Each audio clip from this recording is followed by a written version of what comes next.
Бажаю здоров'я, шановні українці і українки. I wish you health, fellow Ukrainians. It was a rough day. At night, there was a Russian missile attack on Sevidovo, Donetsk region, right at residential buildings. 4 missiles. There are dead. There are probably people under the rubble. The rubble is being cleared all day. All the wounded were provided with the necessary assistance. More than 20 houses were destroyed. Another Russian strike hit Zaporizhia region, also with missiles.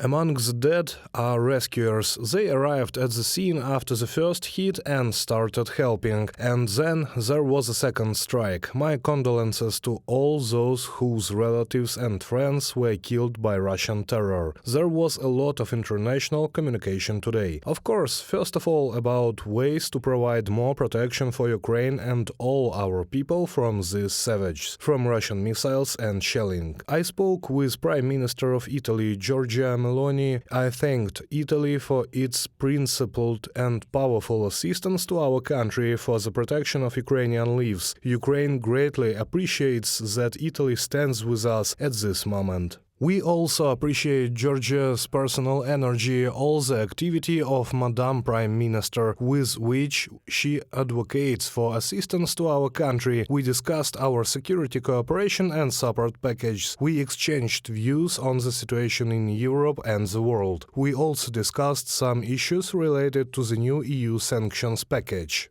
Italy will preside over the Group of 7 next year, and we are already working on the relevant priorities, common priorities. I spoke with President of Slovakia, Zuzana Chaputova. I expressed gratitude for the support and fair recognition of Ukraine's success in getting closer to the European Union in our movement towards full membership. It is very important for our entire Europe to become stronger, and every state on the continent that respects the common rules of the EU will benefit from this. We discussed preparations of our energy sector for the winter and, as we expect, for the intensification of Russian terror against energy facilities. Of course, we also discussed economic issues that are important to our nations. Today I also held talks with Justin Trudeau, Prime Minister of Canada. Defense support, strengthening our air defense, our mobile fire groups and protection against Russian drones. There are specific agreements. I thanked Canada for its continued leadership in sanctions against Russia. There is a new and important Canadian initiative, a coalition of partners to return Ukrainian children who were deported to Russia. We also discussed the issue of completing the Holodomor Genocide Museum. Canada has agreed to help with this in Ukraine. I am grateful to Justin personally and to the entire Canadian society for such an understanding of Ukraine.